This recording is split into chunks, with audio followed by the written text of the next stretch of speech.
Here we have a rough selection that I've made with the quick selection tool of the whole background, including this area here of the floor, which is very, very dirty, and I'd like to cover this with a background. The selection is by no means perfect, and we're going to use the Quickmask then to refine the selection. So I'm going to click on the Quickmask here, and what you get is this rubylith overlay at 50%. The default color is of course red, but I can change that to green if I like. I prefer to work with green because I work a lot with skin, so double clicking on the mask button gives me mask options.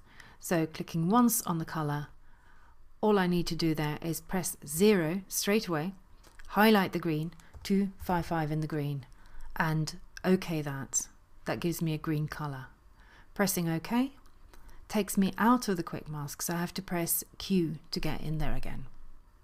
First of all, I'm going to zoom in and see if I can eliminate some area of spill.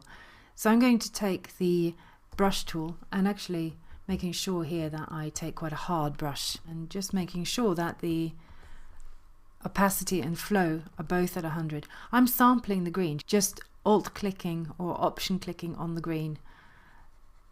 That means I sample that color and we paint over these areas.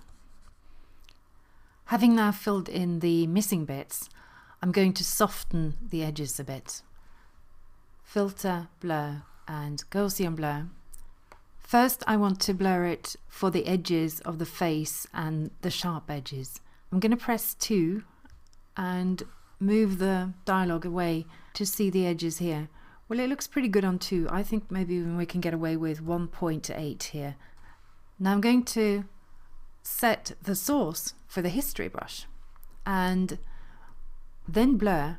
I want to use the history brush later down the line to reference this state.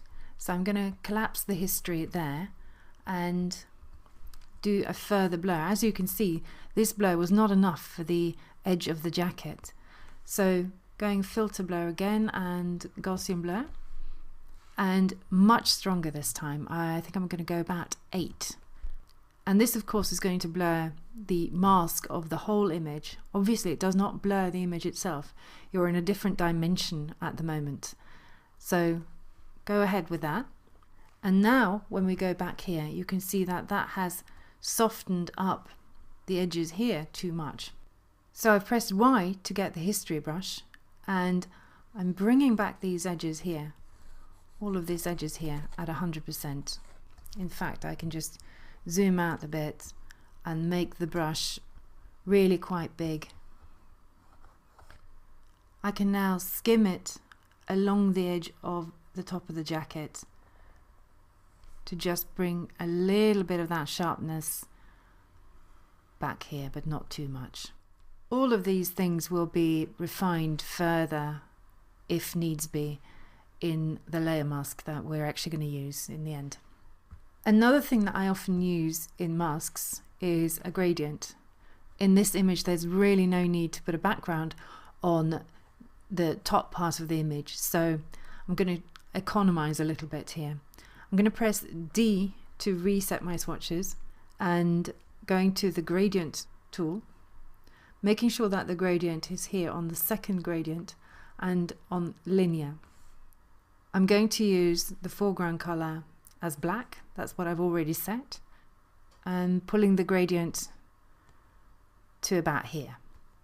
I think for now we're finished in the Quickmask, so we can exit the Quickmask pressing Q. Select and save selection because we're going to make use of it later, and I'll call it floor. Deselect, Command D, put a blank layer on top of the image, and I'm going to now just fill this with black, so edit, fill, and use black.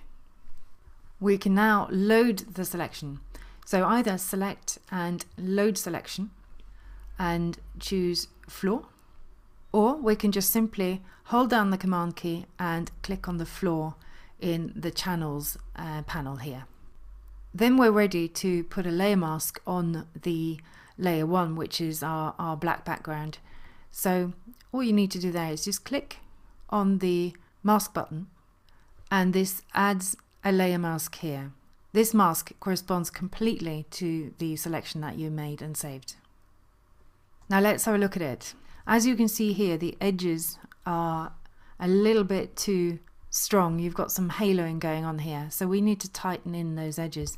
Again, I think it would be wise to set the source for the history state to rescue some of the top here.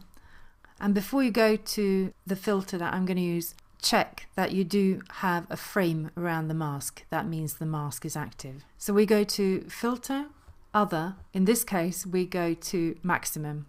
I think here about 8 or maybe 9 pixels will do the job. So okay that. As you can see, we've now shrunk the girl, so we need to rescue her face a bit.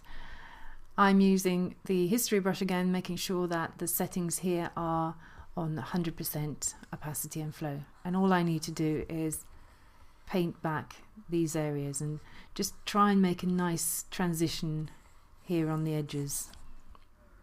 A black layer like this, a black background, will never be completely black, so what I'm going to do is set this to 90% so that we have a sense of a little bit of space behind her. I might want to take a brush and just refine a little bit visually these edges. The Quickmask was really used here as a temporary intermediary stage in making the mask.